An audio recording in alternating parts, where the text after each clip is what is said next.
podcast Vida Fluida e Leve no Ar. Hoje, com toda a leveza e toda a paz que essa pessoa me transmite, Andressa Nunes. Um brinde primeiro. Um brinde. Hoje o brinde tá assim, café de cá. ainda tá em processo. Chá de lavanda para minha convidada. Eu queria que você se apresentasse um pouco, falasse um pouco de quem é Andressa Nunes. Eu acho interessante também falar, porque eu sei um pouco da sua história, já que a gente vai conversar aqui hoje sobre essa coisa do que você faz, que é esse movimento, essa coisa do yoga, te libertar de estresse, de ansiedade. Sim. Quando eu te conheci, você trabalhava com horários fixos, rígidos, de uma maneira completa. O yoga ainda não era uma coisa plena na sua vida. Você viveu uma coisa uma transição. Uma transição, uma coisa de estresse no trabalho e depois agora plenamente no movimento. Isso Conta mesmo. pra gente quem é você. Conto. Eu costumo dizer que eu sou o produto do próprio yoga, né? Eu vi a mudança em mim e por isso eu decidi trabalhar com yoga, porque eu achei revolucionário, porque transforma mesmo.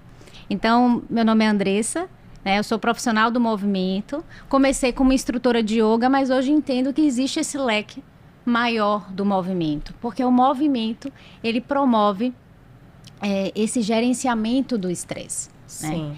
E aí, contando a minha história, assim, eu sou tecnóloga de formação em logística, né? Trabalhei na área da indústria, na área da gestão de projetos, sou especialista em gestão de projetos e trabalhava com projetos grandes de tecnologia e inovação. Então, eu costumo dizer para os meus alunos que sim, eu sou, assim, o exemplo, eu vivi isso, né? Sim. É porque as pessoas tendem a ter uma impressão de que quem trabalha com yoga ou quem pratica yoga, ser super zen. E é o caminho inverso. Normalmente é quando a gente precisa Sim. que a gente vai para esse lugar. E comigo não foi diferente. Então eu fiz faculdade, no meio da faculdade já comecei a estagiar e tinha uma vida extremamente corrida. Com o tempo, aquilo foi perdendo sentido para mim. Eu comecei Sim. a me questionar. Será que é isso que eu quero fazer? Chegar de manhã cedo e ficar no computador até a hora da noite, ir para casa, descansar e voltar para o trabalho, né? Então, a vida era esse trabalho, casa, trabalho e casa. E isso foi me gerando uma certa angústia. Eu não cheguei a ter um processo ansiogênico, não posso dizer que sou... todos nós somos ansiosos de alguma forma, Sim, porque isso é em algum grau, saudável, né? necessário, né? Isso, necessário para o nosso corpo. Mas algo me incomodava ali. Eu percebia que a vida não fazia tanto sentido para mim naquele ambiente.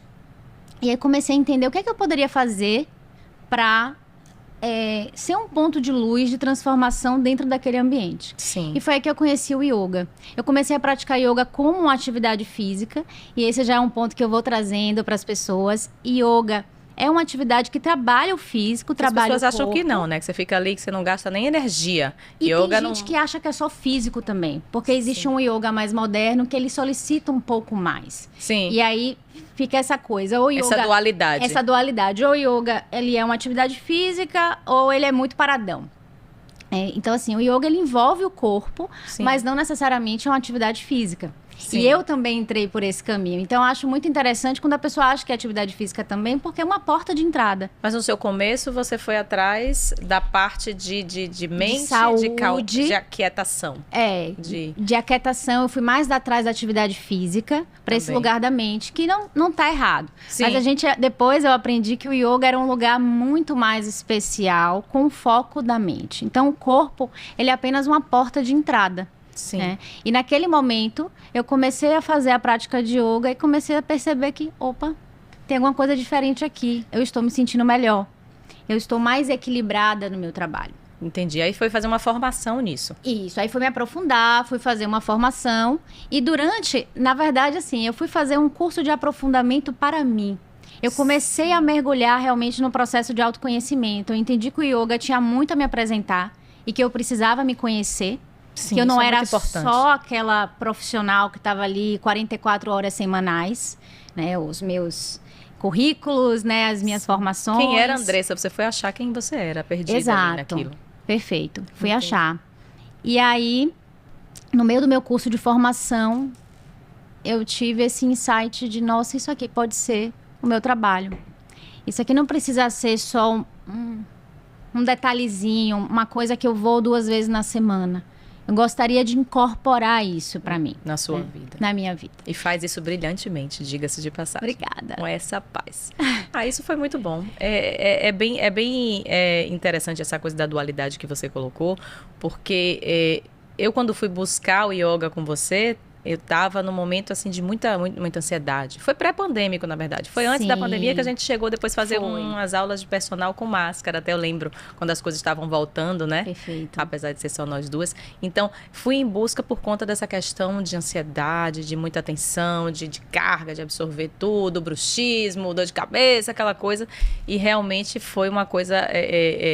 naquele momento muito importante de autoconhecimento, muito curativa, muito aquietante. Então eu fico muito feliz de ouvir você falar desse movimento seu, que hoje já não é mais Andressa parcialmente yoga, e movimento é totalmente yoga e movimento. E foi a pandemia que trouxe isso para mim. Essa mudança mais, Essa mudança, né? Sim.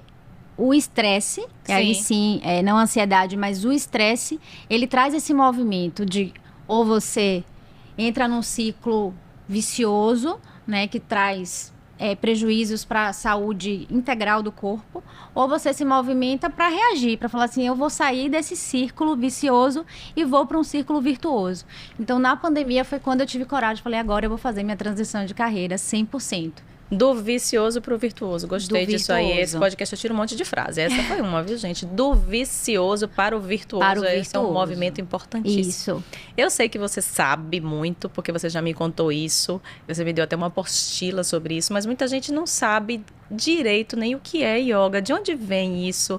Eu queria entender um pouco da história do yoga, porque, assim, as pessoas confundem um pouco com religião, acham que tem alguma correlação direta, ou que todo mundo que pratica yoga tem que ser budista, todo mundo que pratica yoga tem uma questão filosófica aí, mas tem uma questão histórica. Eu queria entender um pouco da questão histórica e filosófica que gira em torno disso, porque algumas pessoas têm preconceito até, né? Não sabem, não vão para aquele lado porque acham que vai bater de frente com as crenças, com as coisas. Com as religiões que elas seguem. É bom a gente esclarecer isso aí um pouquinho. Bacana. Vindo da história. E esse é um tema bem polêmico, né? E longe de mim aqui tentar esclarecer tudo. Porque o yoga, ele é uma filosofia, né? Uma filosofia que envolve prática. Então, é uma filosofia um pouco mais robusta, porque ele diz o seguinte: você pode estudar a filosofia em si, a teoria, mas é a prática que vai te dar a vivência e vai te dar o conhecimento maior para retroalimentar essa filosofia, né? O yoga, ele surge na Índia, não se tem uma data exata, mas a gente estimula aí de 5 a 10 mil anos atrás. Vou te ajudar com esse chá, enquanto você conta. De 5 a 10 mil anos atrás, a gente tem esse início das práticas de yoga, que na verdade veio com um movimento na época de valorização do corpo, tá? Porque o Hatha Yoga, e aqui falando do primeiro yoga, que a gente tem um sistema, um método estabelecido, ele veio num movimento de anticultura naquela época, né? Das religiões, da igreja, dizer que o corpo era algo pecaminoso, que você não deveria acessar o seu corpo. E aí, nesse momento, surgem filosofias, o yoga, o budismo, o tantrismo, né? O movimento tântrico, o yoga faz parte desse movimento, onde diz o seu corpo, ele é divino e ele é importante, ele deve ser observado. O tantrismo tem a ver com isso? A gente só associa tantrismo a sexo, né, gente? Todo mundo, quando fala em tântrico, só pensa na parte sexual, mas não é. É uma coisa maior que isso, muito maior. Muito maior do que isso. Entendi. Né? Então, o yoga, ele surge também dentro desse aspecto do tantra, que vai valorizar o corpo, e não só o sexual, mas a integridade desse corpo, e entender como essa ferramenta funciona. Né? O nosso corpo, você como médica sabe melhor do que eu, assim, é uma grande ferramenta. E eu costumo dizer que, assim, a maior tecnologia que a gente tem é a tecnologia do corpo. É a da respiração, é a da atenção. Sim. E há muito tempo atrás, os antigos já falavam sobre isso, né? E eles falavam sobre isso dentro de uma perspectiva também espiritual. O yoga vem de um lugar espiritual, a gente não pode negar essa origem, por isso muitas pessoas acham que tem a ver com religião. E tem a ver com religião no sentido da palavra, religare. Sim. Né? O yoga vai falar que o divino mora dentro de você. Então, se você vai se auto-observar, vai observar a sua mente, os seus pensamentos, e essa mente vai se acomodando, e aí já dizendo, você vai se religar. Exato. Entendi. E aí, um dos conceitos do yoga é redução do movimento da mente. Esse é o yoga. Né? É uma quietação. É uma quietação. Só que para reduzir o movimento da mente, existem preceitos éticos, filosóficos, que vêm antes da prática de tapete, de postura que a gente conhece. Sim. Por exemplo, a ahimsa, conhecido como não violência, é um dos princípios de autoobservação que o yoga traz. Como é isso? Esse eu não conheço, não. Ahimsa, é? Ahimsa. Ahimsa. Ahimsa. Com A, ahimsa. É, ahimsa, né? O A da negação. Da negação. Da não violência. Então, essa não violência, ela começa de dentro. Primeiro, eu não praticar violência comigo mesmo. Porque se a gente para pensar, quem é que a gente mais julga e critica? Somos nós mesmos. Quando uma amiga vem te pedir um conselho e ela tá no olho do furacão, você chega e fala, não, amiga, não fique assim, né? As coisas vão passar, não se cobre tanto, descanse. A gente vai acolhendo. Quando é com a gente, não é assim que funciona. É verdade. Né? Normalmente a gente vai para um outro campo. De não preciso. Porque é que eu tô cruel. chorando. A gente fica cruel com a chorar. gente, né? Exatamente. Eu não me dou o direito de estar triste ou de vivenciar essa tristeza, essa preguiça, seja lá o que for. Entendi. Né? É isso aí que é o ahimsa. É o ahimsa. Fala sobre isso. Nesse lugar. Você vai achar que tá bebendo perfume, viu, gente? Isso é um chá de lavanda. Prove aí pra delicioso. você ver como você é toda zen, leve. Bom. A gente tenta, né? Tenta, sim. Então, começa de dentro, mas vai pra fora. Então, se eu começo a praticar essa não violência comigo mesmo, fica muito mais fácil pra praticar a não violência com você. Né? No momento em que surge alguma situação difícil, que isso mexa com o meu emocional, eu vou aprendendo peraí, deixa eu observar isso que eu tô sentindo. Isso é do outro ou isso é meu? Isso tudo vem junto com essa prática, então, também? Vem tudo junto, né? Eu tô falando de um momento antes, como a ahimsa. Um outro preceito ético é a purificação. Então, eu tenho que ter um processo de tomar banho, escovar os dentes e limpar a mente. É isso que o yoga faz. Sim. Então, a gente tá acostumado a tomar banho, escovar os dentes todo dia, pelo menos nós brasileiros, Sim. né? Não nos sujeitamos a comer num prato que tá sujo, mas a gente acorda todos os dias em cima de uma mente suja. E a gente não se preocupa com isso. E a gente não se preocupa com Polui isso. cada vez mais. Exatamente. E aí o yoga chama até de turbilhões da mente. E a gente vai tentar reduzir esses turbilhões. Acho que a psicanálise também tem esse caminho, né? De turbilhão, de mente acelerada, né? Perfeito. Porque como o yoga é uma filosofia anterior, até a psicanálise e outras vertentes, elas bebem um pouco não só da fonte do yoga, mas de outras filosofias orientais. Que elas são mais antigas, são sábios, né, gente? São muito sábios. Tanto que hoje a medicina, a ciência vem descobrindo coisas que esses textos antigos já comentavam. O quanto se fala hoje, né? Da importância de um bom sono, de uma mente quieta. Hoje em dia, meditação já está na prática e na boca de muitos médicos que acolhem o paciente de uma maneira mais inteira, né? Orientam, tente meditar. Mindfulness está muito em alta. Eu queria até entender um pouco assim, o yoga vem junto, ele é um pré-requisito para uma meditação? Como é que é essa coisa entre o yoga, a meditação e essa coisa do mindfulness? Né? Que mindfulness é uma coisa mais moderna, a meditação, o yoga, eu acho que tudo isso já é muito antigo, como você falou, milenar. Então, como é esse processo? Como é essa distinção? Bacana, essa é uma ótima pergunta. Primeiro, para dizer que yoga é meditação. E que a meditação, ela é um conceito amplo. A gente pode dizer que é um conceito guarda-chuva. Então, a meditação é um processo de parar e observar o funcionamento da minha mente. Eu costumo até trazer o exemplo do sistema circulatório. Né? Sim. Se o sistema circulatório do nosso corpo, o sistema nervoso ou qualquer outro sistema que envolva, ele tem uma forma de funcionamento, a nossa mente também tem. E aí é observar isso. Se eu posso fechar os olhos e tentar sentir a pulsação, a batida do coração, eu posso também tentar observar como é que funciona esse sistema. E o que acontece muito é que a gente se identifica com a mente. Então, a gente acha que é a mente, né? Achamos que somos a nossa mente e nos identificamos com os nossos ideais. Isso é muito bom para conquistar uma carreira, é muito bom para ter uma vida como a nossa sociedade pede. Mas é importante entender que a gente não é essa mente, não somente ela. Sim. Né? E aí a meditação vem nesse lugar de eu me aproximo, mas eu me distancio. Aquela ideia de eu preciso me distanciar da ilha para enxergar a ilha. Sim. É isso, né? É isso. E aí, qual é a diferença então? O yoga, ele é meditação, porque ele faz exatamente esse caminho de autoobservação da mente, mas ele é uma meditação que envolve o corpo. Então, por exemplo, o budismo, ele surge nesse mesmo período do yoga. Sim. Né? E vem com o zen budismo, por exemplo, vem com posturas meditativas, onde você chega lá, senta, fecha os olhos e tem que lidar com aquele processo. O yoga, eu costumo dizer que já é um caminho mais suave. Por quê? A gente vai preparar o organismo como um todo para o processo da meditação. Então, o yoga, ele é tanto o caminho, como ele também é o fim em si mesmo. Sim. Então, a partir do momento que eu fecho o olho, começo a prática para dar um check-in, né? Como é que tá a minha respiração, como é que eu tô me sentindo e assim por diante. Eu já tô começando um processo meditativo.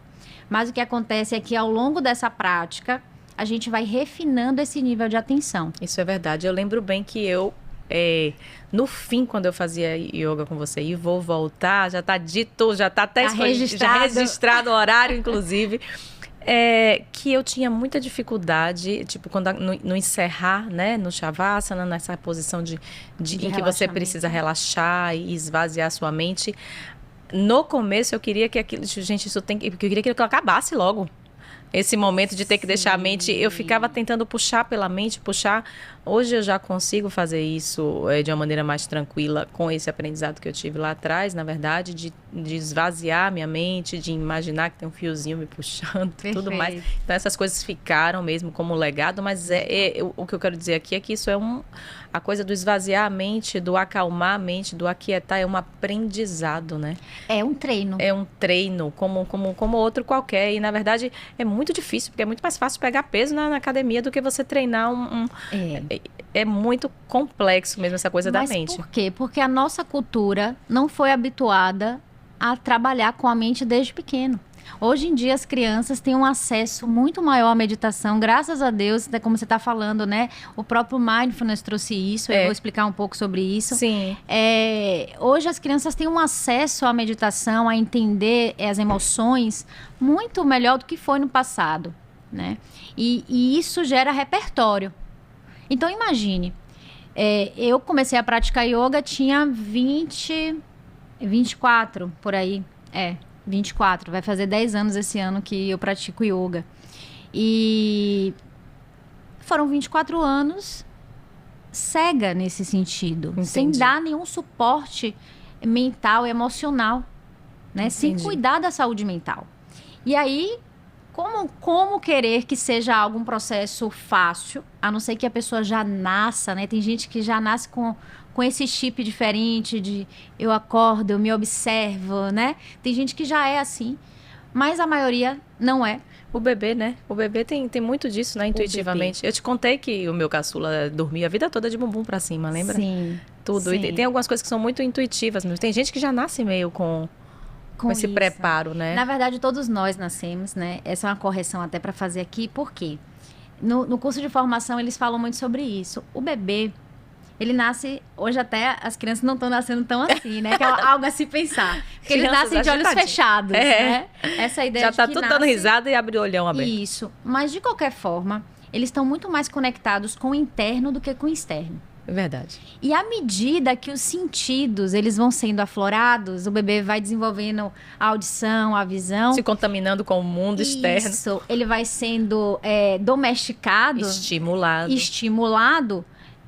Ele vai perdendo esse elo da presença, né? Mas isso leva um tempo, porque as crianças ensinam muito a gente sobre isso, né? Sim. Uma criança, quando ela tá brincando, ela tá aqui. Isso aqui é o brinquedo dela. E você pode estar falando horrores aqui e ela vai estar ficcionada na cor do chá, de como esse chá tá se mexendo, o cheiro. Ele tá imerso. Não existe mais nada nesse ambiente além daquele chá. Entendi. né? Então é difícil, sim, começar a meditar porque é uma cultura, né? Se a gente começa isso desde novinho, vai se tornando mais fácil. Agora é legal você me trazer isso, que hoje você já consegue, porque hoje tem artigos científicos que mostram isso, que fica registrado, né? A memória, a gente não tem a memória muscular, né? Então existe essa memória neurológica. Então, a cada vez que você vai meditar, você já está num momento diferente do que aquela outra primeira vez. Eu costumo chamar de linha de base, que é algo até da minha outra profissão. Sim. Mas assim, a linha de base, ela vai mudando. Ela não vai permanecendo a mesma. É um processo evolutivo, né? Isso, porque cada vez que você fecha o olho, você consegue se conectar muito mais fácil, falar assim, eu tô presente, do que quando foi no dia anterior, Sim. ou há um ano atrás. E tem a questão da respiração também, né? Como eu lembro bastante que a gente fazia uns exercícios respiratórios, eu acho super difícil. Gente, esses eu não sei se eu vou ter memória, vou ter que reaprender esse negócio de puxa por um nariz, elimina pelo outro, respira, sente, vê pra onde é que vai, o ar, aquela coisa. Gente, isso é muito interessante, muito intenso e faz um bem absurdo quando você... Onde é que tá o lugar da respiração com essa coisa da autopercepção e da mente para esse controle de ansiedade? Aí a gente começa a falar sobre o caminho do yoga, né? O yoga tem 8 caminhos. Sim. E o primeiro deles é essa parte ética que eu comentei, com o exemplo do ahimsa, da purificação. E o terceiro, porque são 2 yamas e niyamas, que a gente chama, que são auto-observações e auto-restrições que eu preciso praticar comigo para chegar nesse lugar de meditação, de autorrealização. O yoga vem para esse lugar de autorrealização e também, que eu não comentei, de liberação. Liberação do sofrimento. Sim. Porque o que o yoga entende? Que a mente é a causadora do sofrimento humano como um todo, porque se você pensar os animais, eles não têm essa mente consciente. Então, não é que eles não sofram, mas eles não têm tanta consciência do sofrimento. Sim. Né? E não sofrem com o sofrer. Exato, perfeito. Não sofrem com o sofrer. E tem o estímulo dos sentidos, que a gente estava falando do bebê, né? Sim. Então, uma coisa que o yoga busca é abstrair os sentidos. A gente chama de pratyahara. A abstração dos sentidos... Adoro esses nomes, gente. Os nomes em sânscrito. O pratyahara é esse momento onde a gente consegue abstrair tudo. E aí eu posso praticar concentração e a meditação, que é algo espontâneo. Aqui eu tô indo pro final, mas para explicar essa questão da respiração. Da respiração, sim. Né? Então, para eu conquistar isso, eu preciso antes me entender onde eu tô aqui agora, não só nesse ambiente, mas no meu contexto de país, de mundo. Né? Ser fluida e leve não tem nada a ver com aquela... como é que o pessoal fala? Me fugiu o nome, mas essa psicologia positiva, sim, né? Essa coisa de, tá tudo bem, tudo sim, bom. De né? que não tem nada ruim no mundo. Tá isso, não é isso. A gente tem que ter essa consciência inicial de quem nós somos e nosso papel no mundo. Por isso a ahimsa entra nisso, né? Em coisas pequenas e depois em coisas maiores. E aí vem as posturas. Porque eu preciso primeiro ter um corpo saudável para trabalhar a minha mente. Eu não tenho como trabalhar a mente se meu corpo não está saudável. Jamais. Eu não tenho como trabalhar a mente e falar em saúde mental se a pessoa está passando fome. Entendi. Ou se ela está com alguma questão muito grave do corpo e que aquilo ali está totalmente negligenciado, né? Porque pessoas que estão doentes, inclusive pacientes oncológicos, têm uma super indicação para praticar yoga, sim, mas ele está no ambiente do cuidado, né? Então, a gente cuida do corpo. Melhora a imunidade, inclusive, né? Melhora tudo. É impressionante. E então, a gente cuida do corpo no sentido de... Eu preciso aprender a relaxar esse corpo.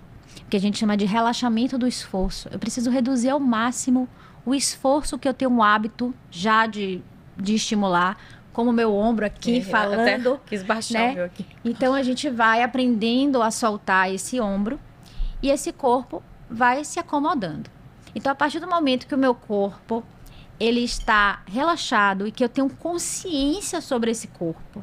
E quando eu falo corpo, é o corpo físico, mas é também o corpo respiratório. Sim. Porque quando eu fecho o olho e olho para dentro, a respiração ela tá ali, convidando o movimento, expandindo e contraindo. Né? Entendi. E aí, então, a partir desse momento que eu domino o meu corpo, que eu ganho consciência, que eu deixo ele relaxado, aí sim eu posso entrar com a respiração.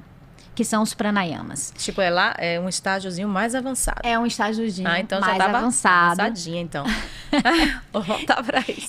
E a gente vai caminhando, existem níveis, né? Assim, não é bem avançado, mas essas coisas se sobrepõem. Sim, de Então, aprendizado, né? exato. Degraus. Perfeito. Então, mas como ondas, que uma sobrepõe a outra, porque eu relaxo meu corpo um pouco, entendo o meu corpo respiratório, começo a controlar a minha mais respiração. como ondas do que como degrau. É tudo fluido, viu, Isso, gente? Degrau tudo é muito fluido. reto, não cabe aqui, não. É ondas.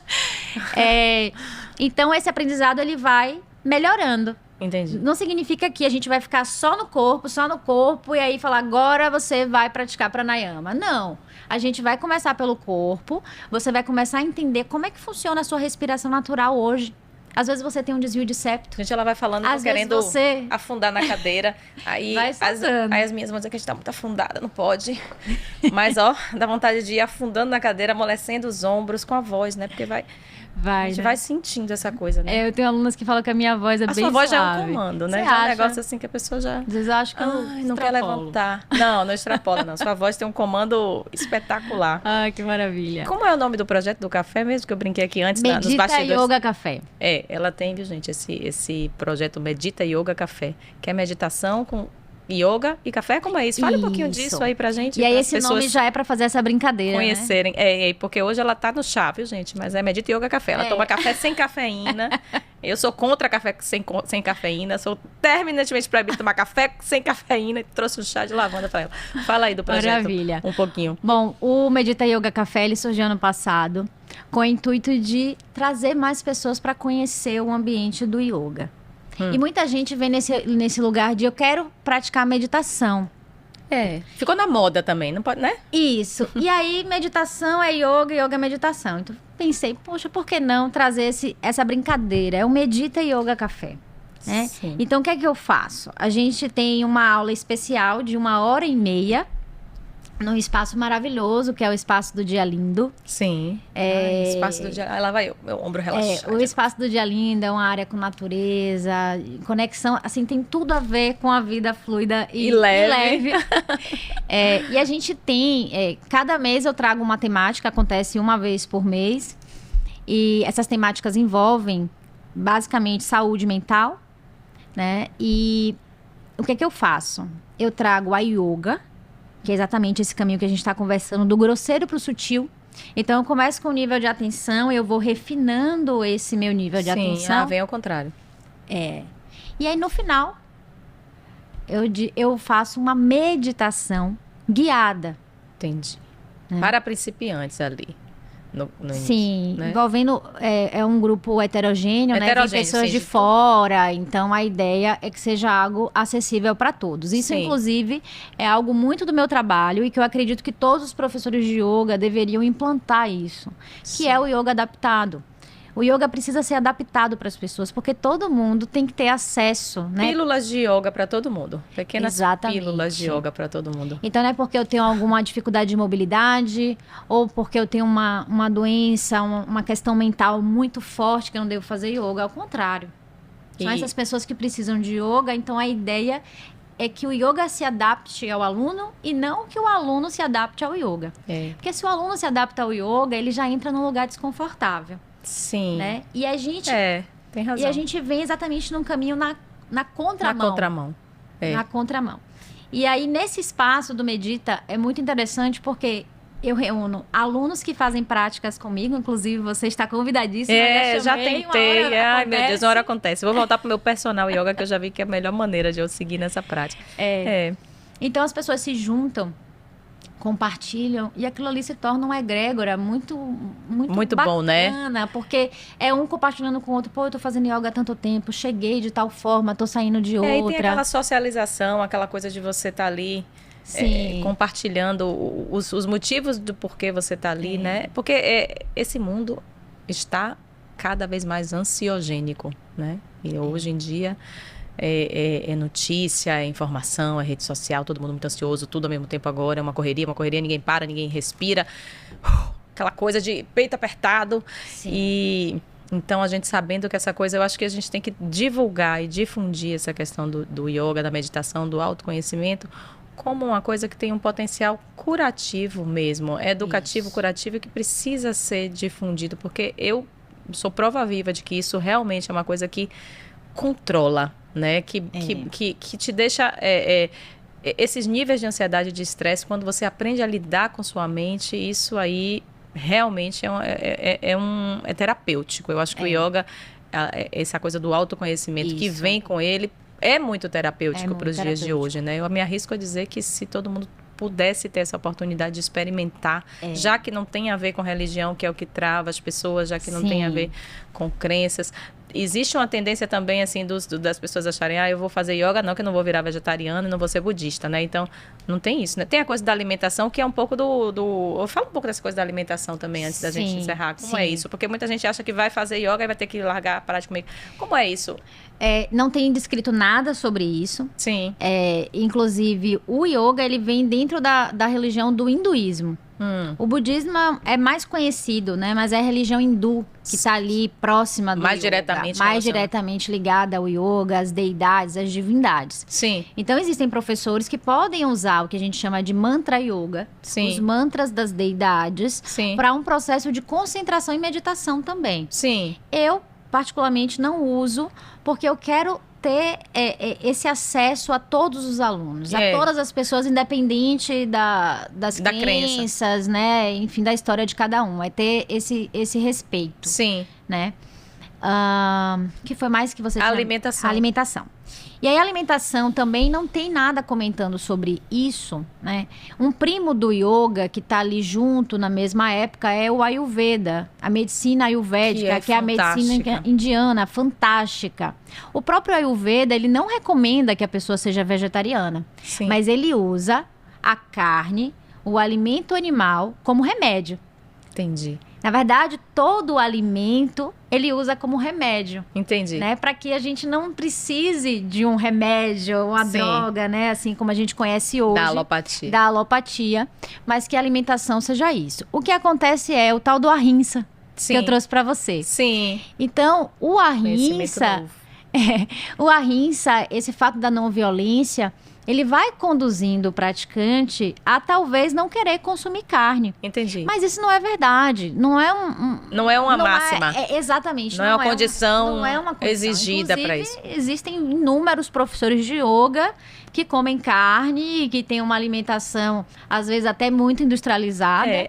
Eu considero isso um ponto até positivo. Essa coisa se puder ir por esse caminho, no sentido de comer uma coisa... que é o que eu prego normalmente, que não esteja dentro de pacote, que venha da natureza, independente de animal ou não animal, mas uma coisa menos poluída, isso para a saúde de uma maneira geral, para todo e qualquer ser humano, é a minha máxima. Eu digo, não, quer comer direito, primeira coisa é não abrir pacotes. Eu sempre digo isso.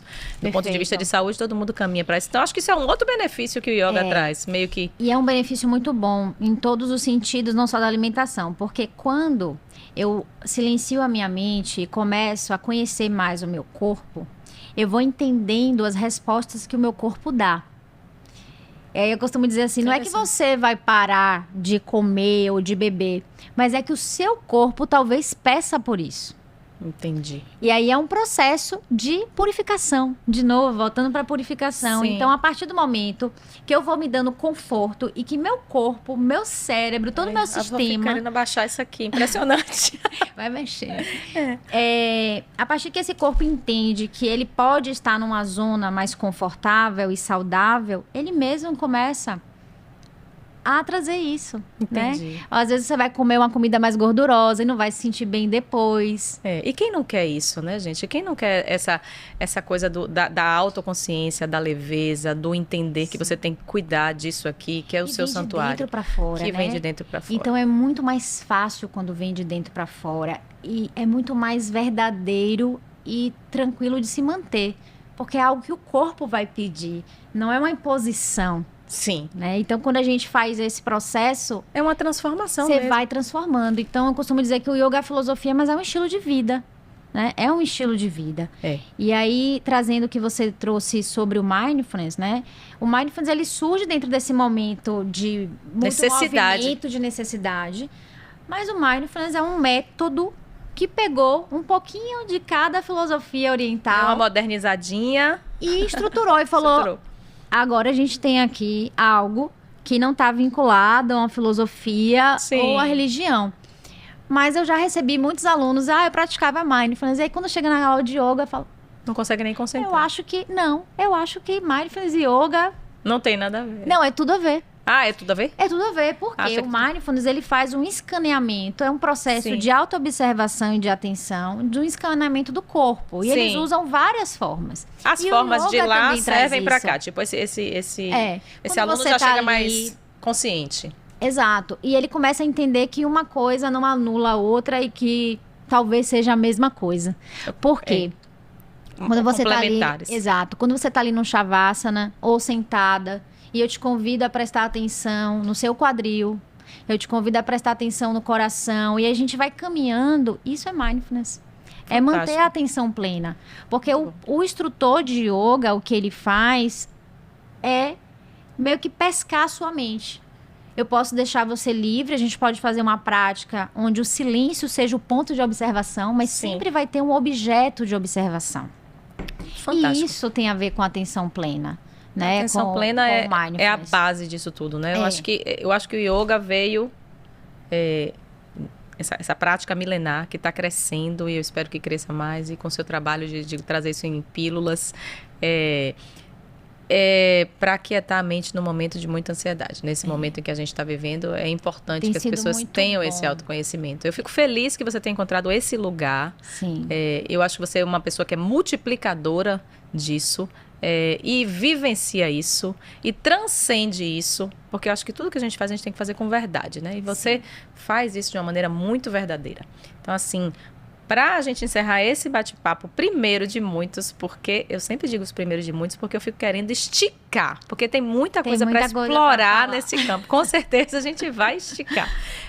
Eu queria que você desse uma dica, assim, para uma pessoa que nunca aquietou a mente, uma coisa que ela pode fazer para deixar essa mente em paz. Começar um exercício, digamos assim. Diga um exercício que a pessoa que está muito ansiosa, muito agitada, o coração ali disparado, precisando resolver um monte de coisa. O que essa pessoa faz? Um Tá. exercício sozinha para ela fazer. Um exercício que envolve o que eu já comentei aqui, que é a autoobservação. Sim.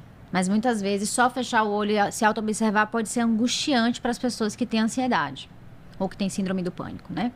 Então, o que eu oriento é, primeiro, focar numa respiração silenciosa e natural. Sabe aquela história de tá nervosa, respira fundo? Não respira fundo.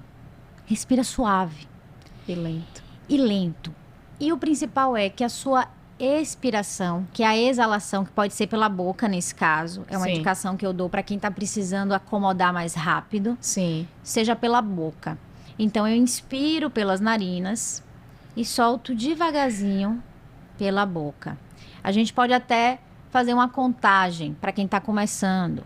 Tentar inspirar em 2 segundos, soltar em 4. Ai, E aí, gente. quando eu solto, eu tento produzir um ruído. Para as crianças, a gente fala que é o barulhinho do mar.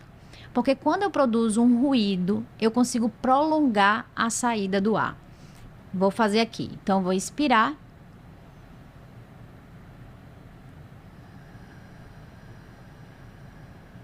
Em 4 segundos soltou.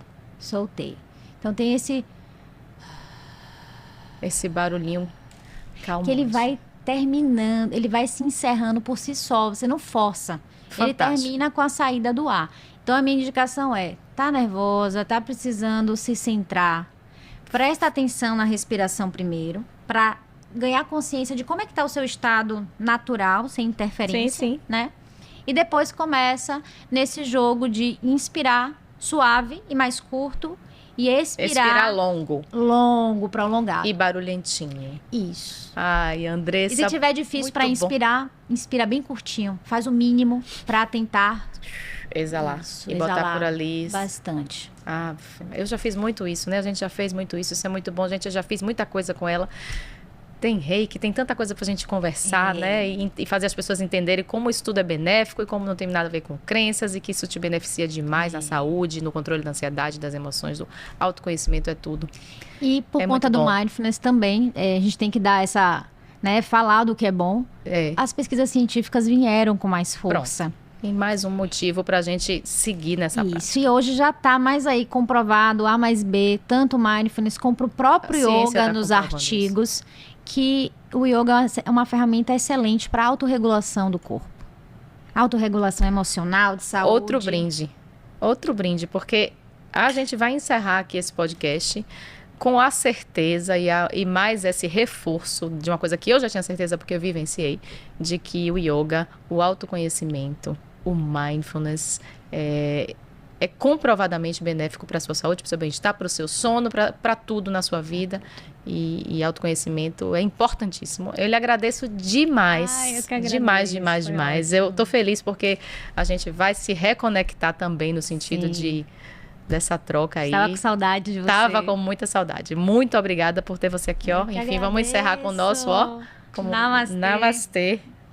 Gratidão. Gratidão.